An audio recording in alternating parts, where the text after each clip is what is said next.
Hello friends, my name is Professor R. J. Kodulkar working in DKT Yashwantrao Chavan polytechnic Ichalkaranji.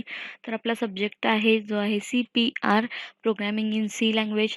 त्याच्यामध्ये आपण मागच्या लेक्चरला आपण 2 unit cover केलेले आहेत. जे आहे पहिलं युनिट जो आहे ओव्हरव्ह्यू ऑफ सी प्रोग्रॅमिंग. त्याच्यानंतर लास्टचा युनिट आपण कव्हर केला 6th युनिट जो होता स्ट्रक्चर. म्हणजे आपले 2 युनिट कव्हर झालेले आहेत. आता आपण तिसरा युनिट चालू करणार आहोत. म्हणजेच सिलेबसमधला दुसरा युनिट आहे. त्याचं नाव आहे decision control and loop control. हा आपण आता चालू करणार आहोत. तर आपण याच्यामध्ये कोणकोणते पॉईंट आहेत ते पहिला बघूया. युनिटमध्ये आज आपल्याला डिसिजन मेकिंग आणि ब्रांचिंग हे पॉईंट्स बघायचे आहेत. तर डिसिजन मेकिंगमध्ये आजच्या या लेक्चरमध्ये आपण डिसिजन मेकिंगचे 4 टाईप्स आहेत ते एक्सप्लेन करणार आहोत. तर बाळांनो, डिसिजन मेकिंग चालू करूया.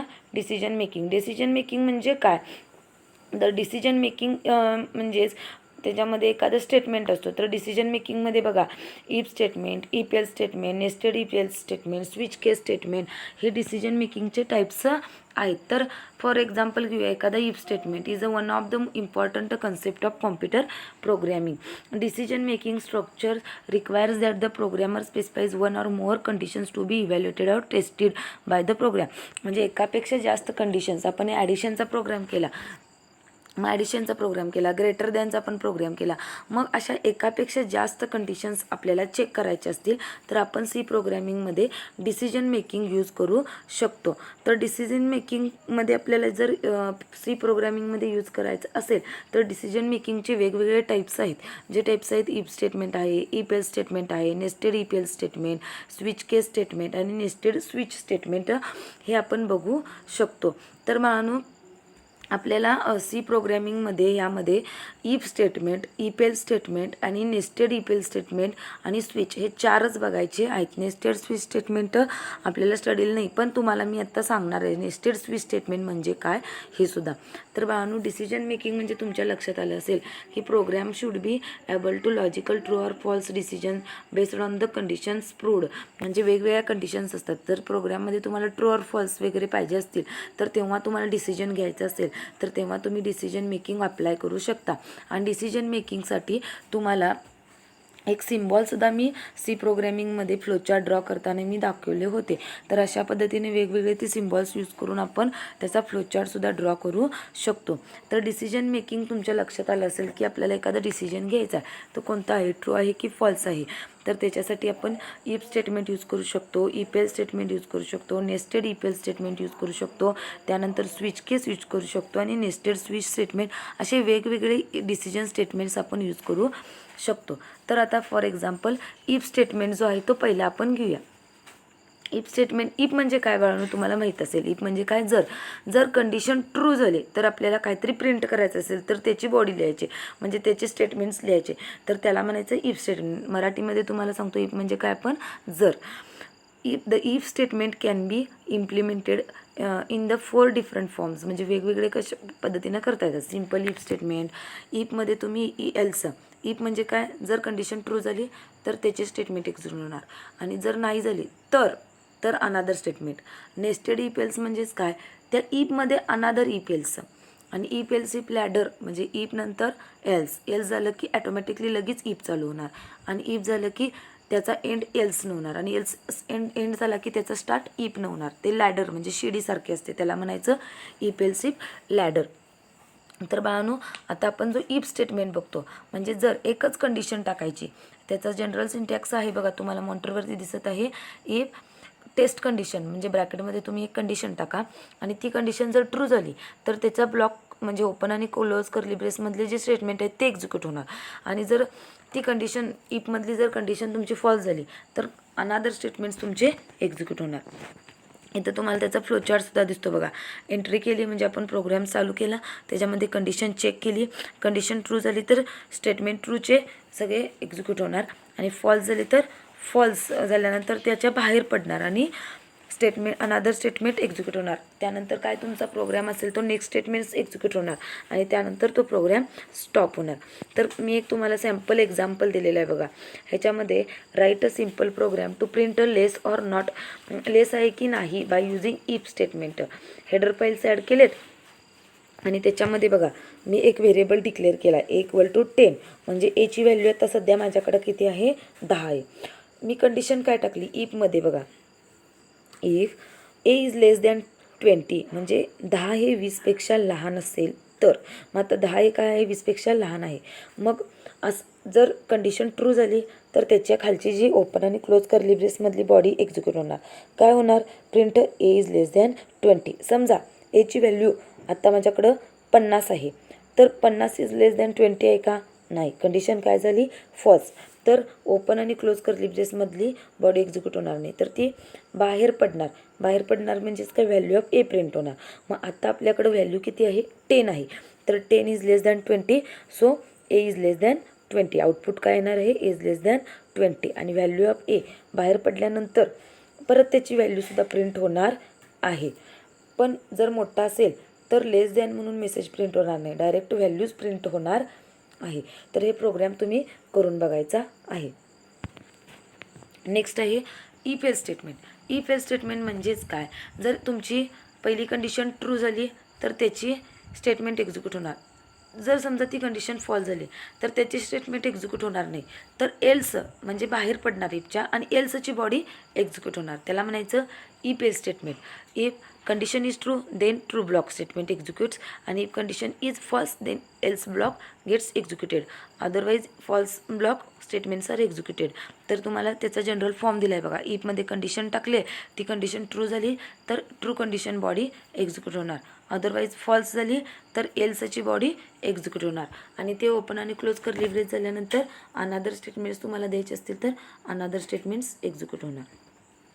तर त्याचा फ्लो चार्टसुद्धा आहे बघा, तुम्हाला दिसत आहे की तुम्हाला तर फ्लो चार्टमध्ये बघा एंट्री केले, कंडिशन टाकले, कंडिशनमध्ये बघा ट्रू झाली तर ट्रू बॉडी, आणि फॉल्स झाली तर फॉल्स बॉडी, आणि फॉल्स समजा आली तर फॉल्स नंतरचे क्लोज कर्ली ब्रेसच्या नंतरचे स्टेटमेंट होणार, त्यानंतर अनादर स्टेटमेंट होणार, किंवा त्याच्यानंतर अनादर, किंवा तुमचा प्रोग्राम एंड झाला असेल तर तिथं एंड होणार.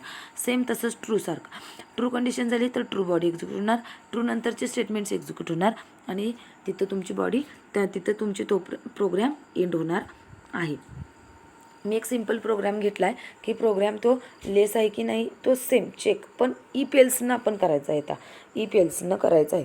सेम हेडर फाईल ॲड केले आहेत. मेन फंक्शनमध्ये एक ए व्हेरिएबल डिक्लेअर केला आहे, आणि त्या ए व्हेरिएबलला मी व्हॅल्यू दिली 100. आणि मी कंडिशन पहिली काय टाकले इफमध्ये, एल्समध्ये कधीही कंडिशन टाकायची नाही. एल्समध्ये बॉडी एक्झिक्यूट होते, पण इफमध्ये तुम्ही कंडिशन टाकू शकता. मग इफमध्ये काय टाकले, ए इज लेस दॅन 20 आहे. आता एची व्हॅल्यू किती आहे 100. 100 इज लेस दॅन 20 आहे का, नाही. 100 इज ग्रेटर दॅन 20 आहे, म्हणजे इथं तुमचं इफची कंडिशन काय झाली फॉल्स झाली. फॉल्स झाल्यानंतर इफची बॉडी एक्झिक्यूट होणार नाही, तर एल्समध्ये गेला. एल्समध्ये काय मेसेज आहे, ए इज ग्रेटर दॅन 20. मग आउटपुट काय येणार आहे, ए इज ग्रेटर दॅन 20. तर हा प्रोग्राम आपण इफ एल्स यूज केला आहे बघा. इफनं चालू झालेलं आहे, त्याचे 2 कर्ली ब्रेस आहेत, म्हणजे त्याची बॉडी आहे, आणि एल्स आहे, एल्सची सुद्धा फॉल्स बॉडी आहे. सॉरी ट्रू आहे असेल तर ट्रूची बॉडी एक्झिक्यूट होणार, समजा फॉल्स असेल तर फॉल्सची बॉडी एक्झिक्यूट होणार. त्यानंतर नेक्स्ट आहे nested if else statement. Nested if else statement म्हणजेच काय, तर इफ एल्स आपण आत्ता बघितलं ते इफमध्येच बघा अनादर इफ एल्स, म्हणजे आपण इफची बॉडी लिहितो इफ आणि एल्स, मग इफ झाल्यानंतरच दुसरा इफ लिहायचा, आणि त्या इफचा एंड एल्सने करायचा, आणि पहिल्याच्या इफचा एंड लास्ट एल्सने करायचा. म्हणजे इफ एल्स स्टेटमेंट म्हणजेच काय, युजिंग इफ एल्स स्टेटमेंट म्हणजेच काय, यूज अनादर if else statement in if else, म्हणजे एका इफ एल्समध्ये आपण त्यातच दुसरा अनेक इफ एल्स घालायचा, त्याला काय म्हणायचं नेस्टेड. म्हणजे एकामेकाच्यात इफ एल्स स्टेटमेंट आपण ॲड करायचे आहेत. म्हणजे इफ एल्स स्टेटमेंट म्हणजेच काय, इफ एल्स स्टेटमेंट विदिन अनादर if else statement is called the nested if else statement. Nested if else statement आपण मल्टिपल कंडिशन चेक करण्यासाठी यूज करू शकतो. मग नेस्टेड इफ एल्स स्टेटमेंटचा स्ट्रक्चर आहे बघा.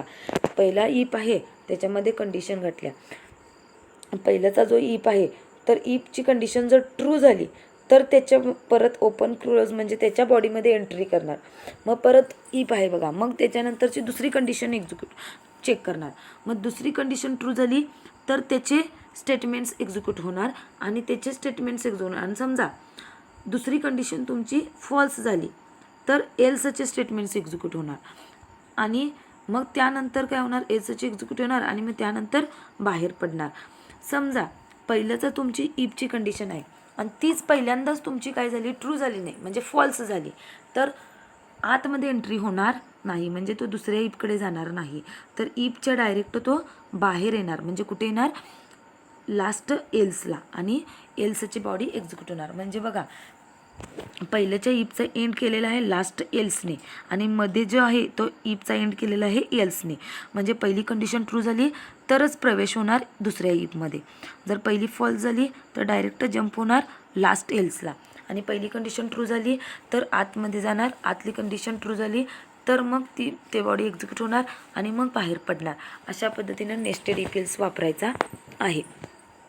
तर नेस्टेड इफ एल्समध्ये मी एक्झाम्पल घेतलेलं आहे बघा बाळांनो, की इफमध्ये प्रोग्रॅम एक सॅम्पल घेतलेला आहे मी. इफमध्ये गर्ल्स काउंट आणि बॉईज काउंट जर इक्वल असेल, म्हणजे मी काय म्हणतो मुलींचा नंबर आणि मुलांचा नंबर सेम असेल, म्हणजे 40-40 वर्गात मुलं आहेत मुली आहेत, तर त्याच्यामध्ये मी काय केलं, इफमध्ये इफ कंडिशन टाकले बघा. मग आता माझ्याकडं एका क्लासमध्ये 40 मुलं पण आहेत आणि 40 मुली पण आहेत, म्हणजे कंडिशन काय झाली, ट्रू झाली. ट्रू झाल्यानंतर मग काय झालं, एंट्री केली. मग त्याच्यामध्ये परत कंडिशन काय टाकल्या, if age is less than 10, म्हणजे एज काय आहे, 10पेक्षा लहान आहे का चेक करतो. मग 10पेक्षा लहान आहे. आता समजा कंडिशन जर ट्रू असेल, एज इज लेस दॅन 10, तर त्यांना प्रोव्हाइड फ्री एंट्री पण होणार आणि फ्री फूड पण होणार. आणि समजा एज इज 10 वर्षापेक्षा लहान नाही, 10 वर्षापेक्षा काय आहे, मोठा असेल, तर काय होणार, ओन्ली फ्री एंट्री होणार, फूड होणार नाही. पण समजा गर्ल्स काउंट 35 आहे आणि बॉईज काउंट 50 आहे, म्हणजे वेगवेगळा झाला ना, तर तो इक्वल नसेल तर तो डायरेक्ट बाहेर पडणार आणि काय मेसेज प्रिंट होणार, number of girls and boys are different. बाळांनो, तर अशा पद्धतीनं तुम्हाला नेस्टेड इफ एल्सचे प्रोग्राम करायचे आहेत. आणि सेम इफ एल्सचं लॅडर पण असते. इफ एल्स लॅडर म्हणजे काय, तर इफ नंतर एल्स लिहायचं आणि एल्सचा एंड झाला की तिथंच इफ लिहायचं, तर त्याला म्हणायचं इफ एल्स इफ लॅडर, शेडीसारखं. मग त्या नेक्स्ट आपल्याला जो स्विच बघायचा आहे तो आपण नेक्स्ट लेक्चरला बघणार आहोत. आणि तुम्हाला हे प्रोग्राम्स मी दिलेत, तर ते प्रोग्राम्स तुम्ही स्वतः रन करायचे आहेत.